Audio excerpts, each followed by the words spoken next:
everybody. Welcome back to Healthy Aging here at Preventative Health Awareness Month. And I'm really excited, as promised.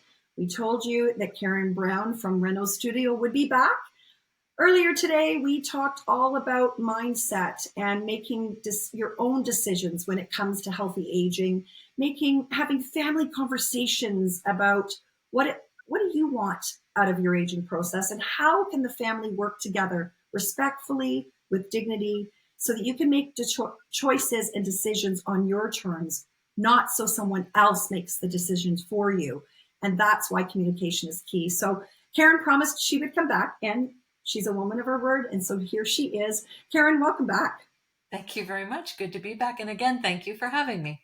Of course, of course. So now we want to sort of roll up our sleeves. Reno Studios really gives a lot of educations, from videos and podcasts and a television show to articles, to really help empower people of how they can make home modifications for the type of home they want to live in. And there's many different types of homes, with dignity and with choice. And I love that. And so now we talked first about mindset and communication and prevention and preparing for this. So now when we actually want to do some home modifications, let's dive into that now and talk about home modifications and what are some of our options. This is a huge topic. We can't cover it all today, but we are going to try to roll up our sleeves and cover a fair amount, along with some resources for people to start to consider about how do they offset some of the costs that might be associated with some of this. So where would you like to start? Well, I think we can start with why we need to modify our homes at all. That's a great one. It's actually very simple. We are living in homes that, in terms of their basic construction and design, have not changed since the 1950s. It's very cookie cutter where we live. What has perhaps changed in the last couple of decades is that the lot sizes are getting smaller and smaller. Yes. Builders are wanting to get every square inch out of a piece of property that they can. So they're creating lot sizes that are 33 feet across, sometimes less than that, and they're building homes up. So I want to be clear with people, just because you live in a 2-story house does not mean that you can't make modifications and live in it very successfully as you age. Or if you have a progressive disease or some kind of chronic condition, the modifications that you need will be dictated by the way that you need to use the house. But I would actually argue that in building houses, we are actually building barriers. Our houses are full of barriers. They don't work with us. We are forced to work with them, to bend and stretch and reach the way that the house dictates. But I think maybe one of the best examples of that is stairs. When you think of the stairs that we have to climb to get into a house, sometimes it's just 3 or 4, sometimes it's more. Who likes stairs? Nobody. I would argue nobody benefits from having stairs. Not a toddler, not somebody with crutches who may have been, a teenager and broken their leg, not an aging senior who uses a mobility device of some kind.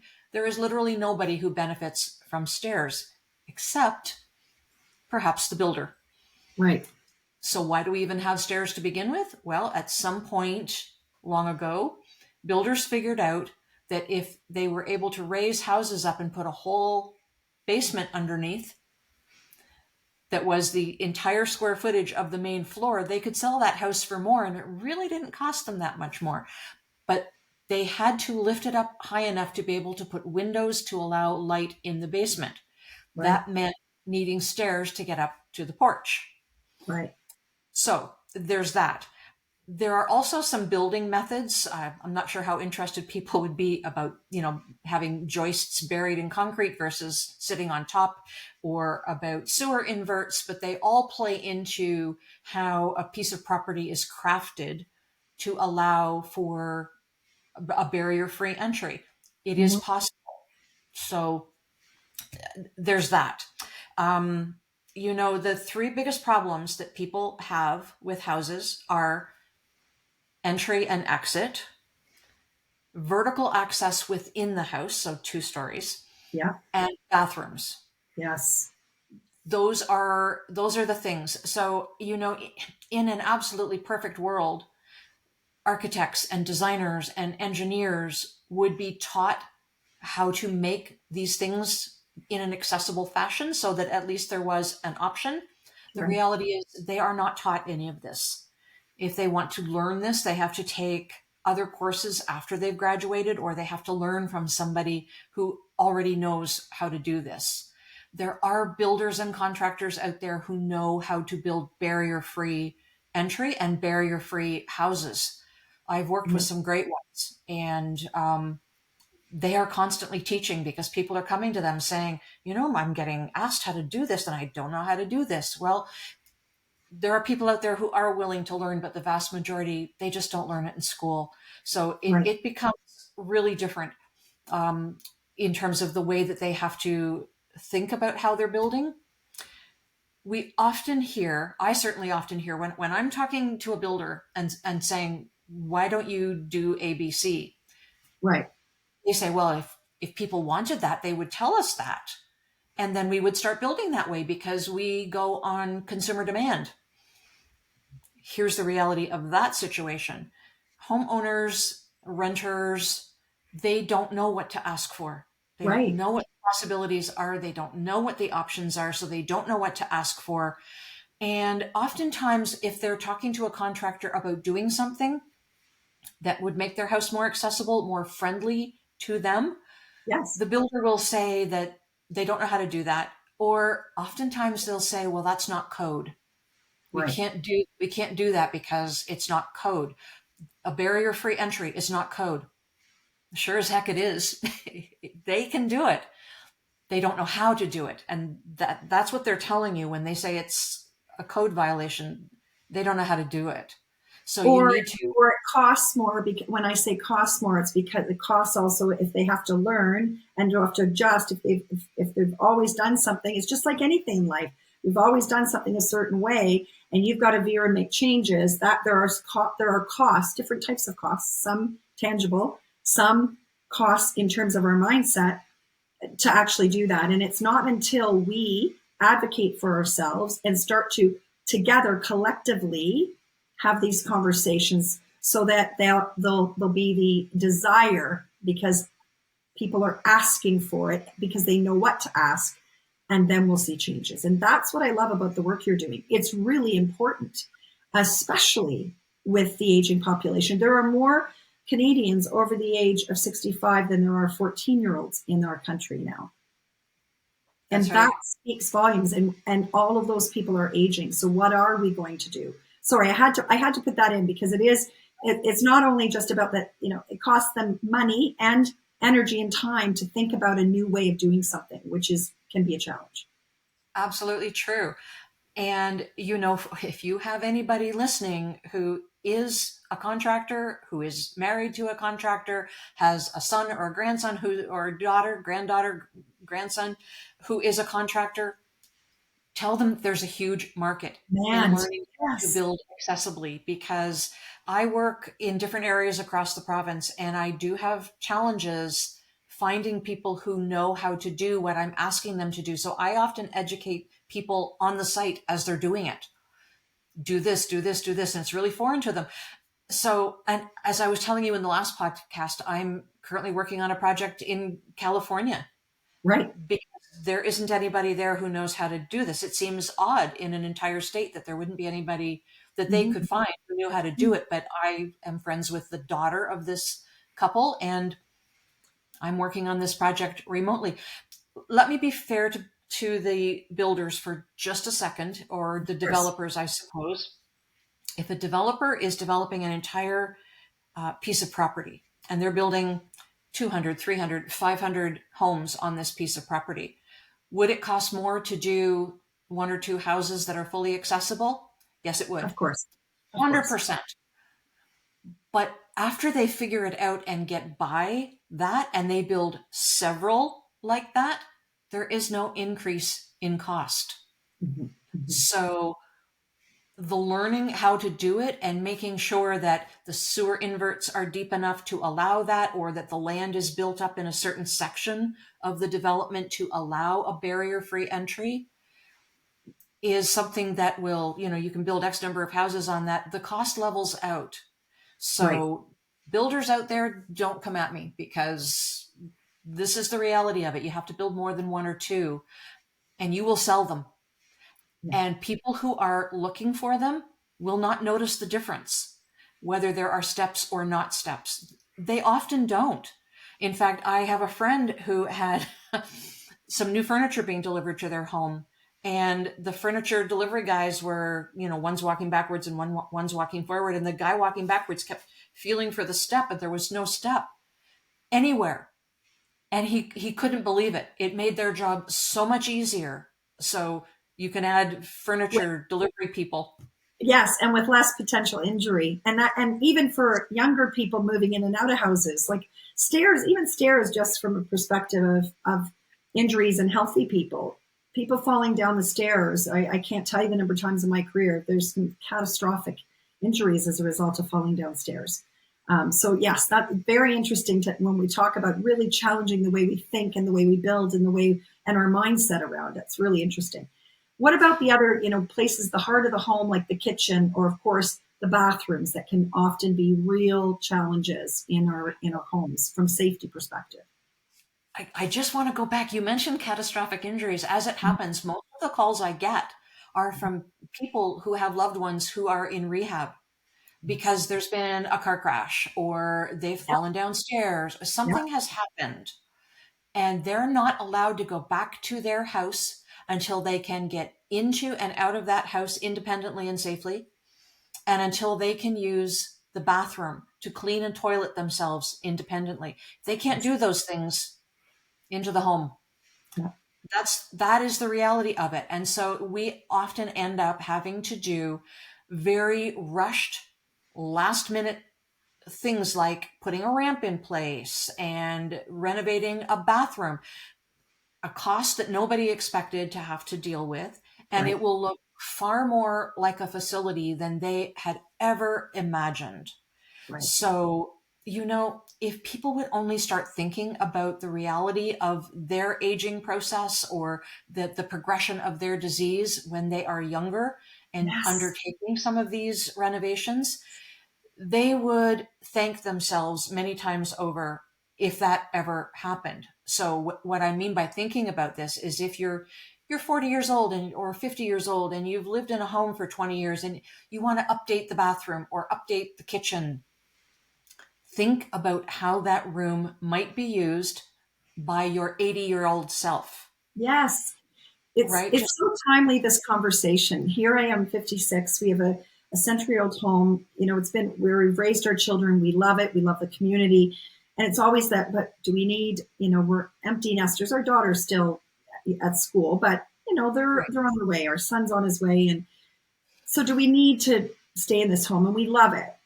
But we start to think about, okay, what's the next move? And do we renovate here or do we move? But one thing that I am thinking, regardless of whether we stay or whether we go, is exactly what you're saying. What is this next, what's the next 20 years going to look like?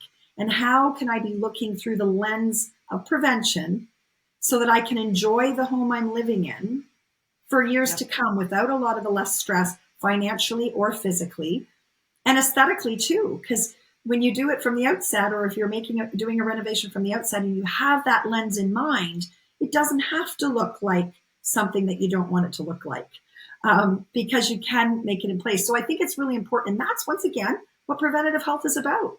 it's That's it right. really is. It's not just about preventing disease. It's about looking at our stepping back and looking at the whole picture in advance of something happening, and try. We can't always, we don't have a crystal ball and we don't know what's going to come. And I'm not saying we can do that, but there's a lot we can do, and even in our mindset. So I'm going through that process right now as we Yep. think about, do we stay or do we go, right? And I would argue that you shouldn't be thinking about the next 20 years, but the next 40 years. True. Like people. So the first thing you need to do really is sit down with your healthcare team. If you have a progressive disease, what does that look like? Right. What does it look like 10 years from now, 20 years from now, 40 years from now. If the issue is aging, we're all going to age. And we know Yes. that there will be issues with range of motion. Yeah. If there's anything in your family that rears its head that you can talk with your healthcare team about, what does that look like? I think that anybody who lives in a multi-story home needs to prepare for life on one floor. So that's the first place to start. Look around at the footprint of your home. And when I say look at the footprint, I mean look at the outside edges and how that house can be divided up. A lot of homes have walls. If you live in an older home, there are likely to be walls instead of open concept. Look at the bathroom. You mentioned bathroom. That's a really good place to start. Absolutely. What you need on the main floor is one of two things. You need either a 4 or 5 piece bathroom with an 1800 millimeter turning circle. Now, what I mean by that is 1800 millimeters, for those who don't do conversions, is just under 6 feet. If you're ever in a wheelchair, you need the ability to have enough open space to maneuver that wheelchair around in a circle and access the toilet, access the shower, access the sink properly and independently. I cannot tell you how many times I talk to people who have grandparents visiting them who use a mobility device and they cannot get into that dang powder room on the main floor. Right. And the indignity of it all, they have to ask for a cup to pee in. If it's a woman, it's a different circumstance. They ask for a cup to pee in and then they have to hand it to whoever to dispose of it. The indignity of that, Right. you know, whereas if there was a bathroom that could accommodate people, we call that visitable. But if you're planning to live on a main floor, then you need it to be accessible. So you need to have that sink, the toilet, the shower. If you want a bathtub, fine, but a Euro shower, Yes. call it that because people don't like the term accessible shower. In Europe, a Yeah. barrier-free shower is all they Yes. build. And in South America as well, they build barrier-free showers. And they don't call them accessible. They are Euro showers. And that's like the hot thing. They're gorgeous. Right. Somebody has to know how to do it because the slope has to be, 2% to a drain. And you have to know the right way to do it. And there are ways, no problem. But you need to have that. If you cannot fashion that 4 or 5 piece bedroom space out of the space you've got on the main floor, then the next thing we look at is a wet room. Very popular in Asia, but it means essentially waterproofing the entire bathroom and there's a shower. So, Right. I mean, the whole room gets wet when you have a shower, but It it doesn't matter. works. Right. It works. And for people with limited space, and, I was just talking about this the other day with a colleague who, what we were talking about was the federal plan to build wartime houses. I'm not sure Yes. if you've heard about that, but they're coming out with plans by the end of this year, 2024. And it is my hope that they will have some accessible designs included in that. And because of the space limitations, they're probably going to have to default to a wet room scenario Right. rather than but it's fine. It works and it lets you clean and toilet yourself independently. So, I mean, wet room sounds kind of, ooh, but you need to have a bathroom on the main floor. You need to bring that laundry room up from the basement if that's where it is. You need to understand where the space might be that you can have a bedroom on the main floor. So then your bedroom, your kitchen, your bathroom, and your laundry are all on the main floor. If you no longer have a living room because your living room is now your bedroom, that's fine. If your desire to stay in your own home is more important to you than having a living room, then Right. that's what you will do. Right. So Right. that's a major renovation. So, we can talk about other kinds of renovations that are, I did write them all down here because there are so many. So you need to have that bathroom on the main floor. You need to plan an access to the home that It's big. is a ramp or a lift of some kind. Now, we've all seen the ramps on the front of people's houses. That's an option. And I do believe that people in deserve the dignity of entering the front door of their house. However, let me moderate that by saying that it is often a dead giveaway to the fact that there is somebody with a disability living in that house, which could be, depending on where you live, Mm-hmm. could be a signal to the outside world that you don't want to give. So you can look at the back of the house, you can look at the garage if there's an attached garage and have a lift of some kind. There are lots of different ways to do it. You can also do a beautiful ramp that is landscaped. Right. A switchback ramp is what we call it. So it's not a straight ramp, but it actually zigzags, and it is landscaped so that you really don't see the ramp. Right. It can be the front of the house or the back of the house. Renovating the kitchen with 2 counter levels is a good thing. One that you can stand at and one that you can sit at. Right. Microwaves, they tend to put them above the stove. That's bad. I mean, when it's above the stove, How do you unless you're reach? very tall, you can't even see what's going on inside the microwave. So put it down at a counter level or in a shelf that is eye level. Right. That would be the best thing to do with that. Make sure that you have a lot of deep drawers. Yep. I just moved into a new house, and in my deep drawer that I'm sure the builder thought was for pots and pans, I have my dishes. So I do have another deep drawer that my pots are in. That's fine. But I don't have dishes that I have to reach for overhead anymore. Right. So they are all in a drawer, and there are forms that you can get from a company called Renovation. Again, I'm not sponsored by them. You can go to Rona. I Yeah. believe it's Rona who distributes for them, and you can order what you need. And it's basically, picture a pegboard, but Okay. it lies flat, and then you can put the pegs between the dishes to hold them in place and from shuffling about in that drawer. It's wonderful stuff. What else can you do? Oh yes, if you are renovating. Now we're talking about the expensive things first. Right. I'm going to get some free things and some cheap things. But if you are renovating and you're doing any electrical work, move the electrical outlets up 6 inches Okay. from where they are, up 6 inches. Move the light switches and the thermostat controls down 6 inches. If you're sitting in a wheelchair, you need to be able to access those. If you are older and you have range of motion issues, you need to be able to bend to plug things into those electrical outlets without quite as much hassle as reaching all the way down to the floor. Right. So there's that. The breaker box. Mm-hmm. My breaker box is in the garage here in this house. Oftentimes they're in the basement. Basement.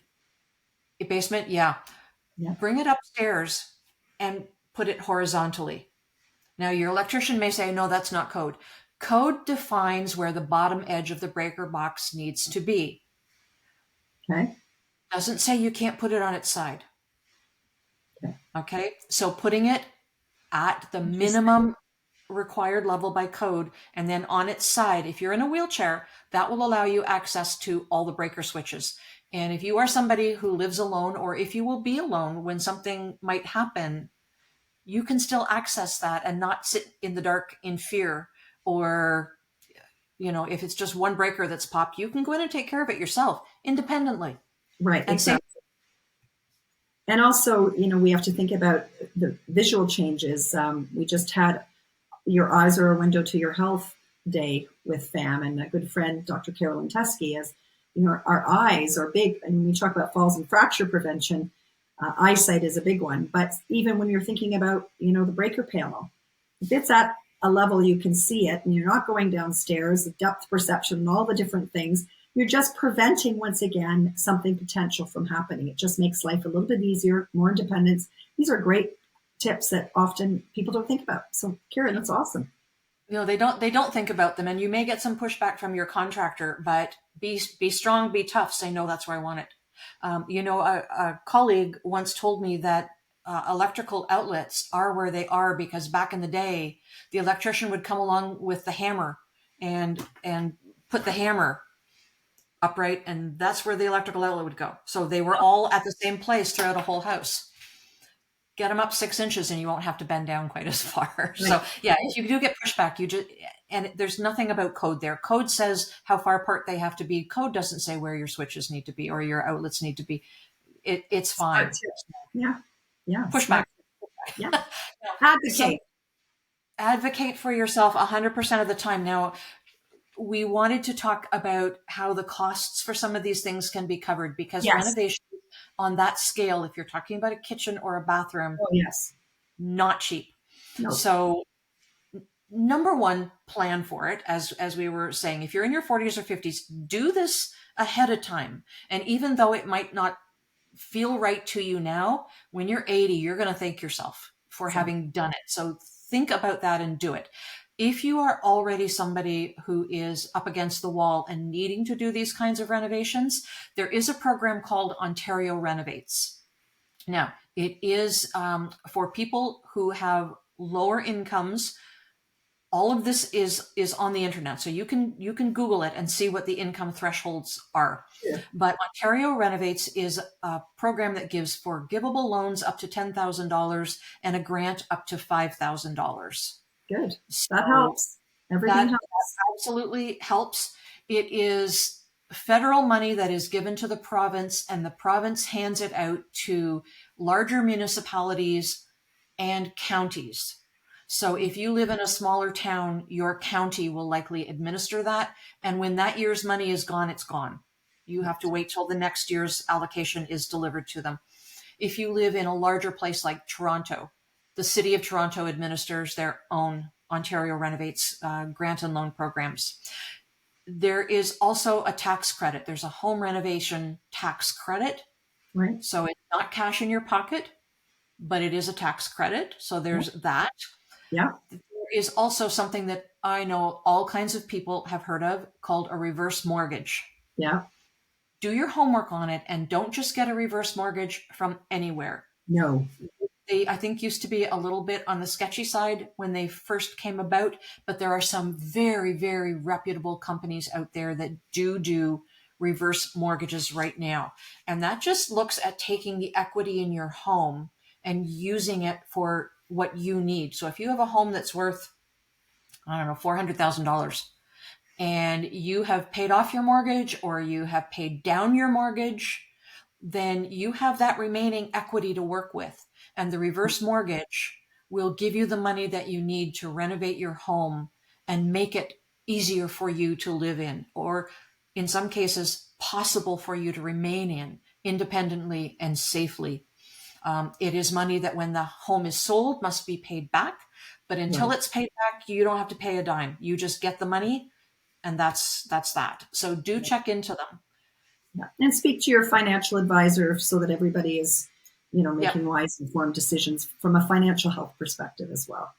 Yep. Okay. You want people to understand what's going on financially and really to understand what it means for you. Again, long term, it means you don't get that equity in your home. Some people take out reverse mortgages to vacation or to pay for their grandchildren's college. I mean, they use it for all kinds of things. Right. So, some of these homes, in larger centers that people have had since they were first starting working are now worth a lot of money. Right. So, why wait until you die for your loved ones to see the benefit of it? Right. You need to see the benefit of it yourself now. Yes. Yes.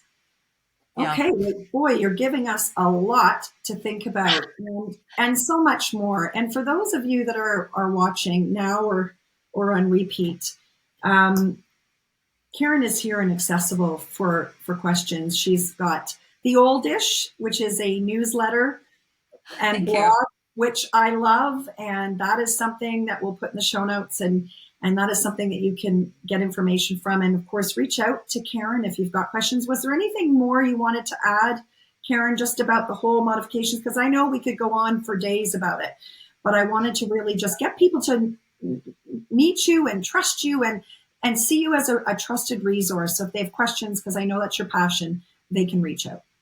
Thank you. I would like to touch on just some of the free things that people can do, or low cost. Yes, of course. Have we got some time to do that? Yes. because there's a lot that people can do. We talked earlier about throw rugs. Pick them Yes. up, get rid of them. That's a fall and injury prevention piece right there that can make a huge difference. Your drawer pulls. Now, this is something that you can change. I've got a drawer pull right here this is a D-shaped drawer pull. If Yeah. you have round knobs that you have to grip with, all of your fingers or a part of your hand, change them to this D-shaped drawer pull. And you can buy them at any hardware store. You Mhm. can buy them in any configuration and color and whatever that you like. But the D shape, you can grab with your whole hand, with one finger, and you can put them on your drawers that pull this way as well. Right. If people have service dogs, this is Yes. what they need, because they can tie something, a towel to it, and the service dog is trained to pull on the towel to open the Right. drawer Right. or the refrigerator. They're trained to do that as well. So that is a bit of an expense. These are, I think you can get them for $2 a piece. You can also get them for $12 a piece. It depends on what you choose. This is a Right. really good thing that you can do. That's a relatively low expense. Change the paint on your walls and your cabinets so that areas that meet that are of different planes have contrasting colors. So what I mean by that is your cabinetry and your floors. So the floor is the horizontal plane, the cabinet is your vertical plane. You want these to be two different colors. There is a measurement that paint has and flooring has called an LRV measurement. It's light reflectance value. Black is 0, white is 100. It just talks about how they will reflect light. I like to see an LRV difference of 30 in contrasting colors. So if you're changing rooms, if you're painting the trim around your door, make sure there's a 30% difference in LRV between the wall and the trim so that you can see where the wall ends and the door begins, so that you're not whacking into it if you have challenges with vision. Yes. Right? It's any Totally. place where horizontal and vertical planes intersect, you Mhm. want an LRV of 30% difference. Fix your loose and raised patio stones outside. We don't want to forget the outside when we talk about accessibility. True. You don't want a trip and fall hazard out there. Lighting. Add Critical. more lighting when you need it. To task lighting, go to the hardware store and buy strip lighting. It's really inexpensive. You can buy it on Amazon as well. And make sure that your path to the bathroom at night is lit for you, and that they can be lights that are triggered by motion. Yeah. Again, very inexpensive. You can also put this strip lighting down a flight of stairs so that you can see the stairs properly at night. Now, in a perfect world, if you're renovating and you've got the walls torn apart, you can install lighting and electricity in that stair run. But if you don't have to worry about it. You can buy strip lighting to go under counters, along stair runs, anything like that. You can build raised garden beds from Mm. leftover lumber. Right. I mean, lumber is expensive these days, but if you know of somebody who's got leftovers, or go to the hardware store and sweet talk them, get leftover lumber, build those garden beds up. If you're a gardener, then you won't have to be down on your hands and knees. Use technology. So I have Google in my house here. I've had Alexa as well. And I can just say, hey, Google, turn on the living room, turn on the bedroom, whatever I need them to turn on, so that my path is lit, so that the room is lit. And I can Yes. also operate them remotely. So if I'm out at night, and say I'm out a little bit longer than I thought I would be, I don't have to come home to a dark home. Right. I also have Ring doorbell cameras on the exterior and of my house, front and back, so Right. that I can see what's going on. That's really important. The technology can operate the temperature as well in your house. You can connect them all up to, eco thermostats and all kinds of things. And So if you're those are, not tech savvy, you typically have kids or neighbors that are, right? But yeah, if yeah, you're yeah. not tech savvy in your senior years, there's usually somebody around that is. There's somebody around that is a little more expensive, but not as expensive as a renovation. If your appliances die, pay attention to the appliances you get. I Yeah. personally have a side-by-side fridge freezer. Yeah. I certainly don't like the freezer above piece on a refrigerator. Not a fan of the freezer below. Again, if you were ever using mobility equipment, it's better to have everything side by side. When you open the doors, you can see it all laid out there. And if you are in a wheelchair, then you can make use of the shelves that you can easily reach that Yeah. are within your range of motion. So that's a really good idea. For stoves, personally, I got an induction stove. I love, love, love a gas stove. I Yeah. do. I will have a gas barbecue out on my back patio. Yeah. But for in the house, I have read a lot of studies more recently that talk about the off-gassing of Yeah. gas stoves. Yeah. Not a healthy thing. So you want to look after your breathing, your lung health as well. Respiratory health, you bet. Also, induction stoves cool down a lot faster than any other kind of stove. I have little grandchildren. It's safer for them. It's also safer for me. Get those lifts for your washer and dryer, those Mhm. platforms that Yeah. get them up off the floor. Yeah. That's a really good thing. What else have I got written? Oh, yes. If you are doing any kind of renovation, make sure your doors are wide enough. Now, that's expensive enough on its own, but if you do one at a time, Yeah. front door especially, that's the number one, at least 36 inches, although I confess I love a 40-inch door. It's a statement door, but it also gives you so much room Yeah. for getting in and out side by side. If you have a wheelchair with a caregiver, if you are a mother with a bag of groceries or several bags and toddlers, you can all walk in at the same time. So Right. those are some really good things. Free modifications. Okay, pick up the throw rugs. I've said that umpteen times. Rearrange furniture so that you have clear paths. Yes. We don't always think about that, but No. rearrange the furniture. Make sure that cords are all tucked away. Check the railings inside and outside the house to make sure that they are screwed in properly. They loosen over time. Yeah. They really do loosen. And in terms of going up and down stairs, you need railings on both sides, not just one side, both sides. The last thing I'll mention in terms of free modifications is training our pets. You need to train your pets, whether it's a dog or a cat, whatever you've got, to look out for you. Not And the other that's, way around. yeah, I can't tell you how many times I step around my cat, but I am training him to look out for me. And it's when I see he's in my path, I start using a shuffle motion and use my foot kind of like a scoop. I don't hurt him, but he understands that he needs to move because I'm coming through. Right. So that is ever so important because people do trip over their beloved pets, and you Absolutely. don't want that to be the case. So make sure you train them to watch out for you so that you're not having to watch out for them. You might not see them, Exactly. Thank you. right? Karen, so much packed into this conversation that is usable, that's thought provoking, that's practical, and it's also, hopeful. Because when we plan and we have options, we can't always do everything. But if you feel that you've got tools in your toolbox and you can literally start to ask the questions, have the conversations, we feel more empowered, and therefore we can help prevent things bad from happening and live and age well, which was what this day is all about. So thank you so much once again for coming. My pleasure. Karen's also got some blogs on our FAM blog. If you've not subscribed to the FAM blog, you got to head over to wallisforwellness.com or become the CEO of your health.com. Click on the FAM blog, join our family, subscribe to the blog, because that blog is going to be up all year long and added articles to it from a wide range of healthcare professionals on a wide range of topics that's completely free to you. And lastly, remember also, and Karen's going to be a guest on our Famcast, our podcast and television show that is available on Spotify and iTunes and Kojiko TV. So thank you so much, Karen, for your time and energy. And if anybody wants to get a hold of you, where can they find you?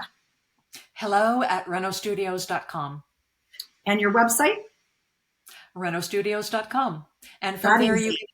you can access the fallen injury prevention product line, which is Brown Healthcare, and the Oldish, which you kindly mentioned earlier. Thank you for that. Yeah. You can access them all at renostudios.com.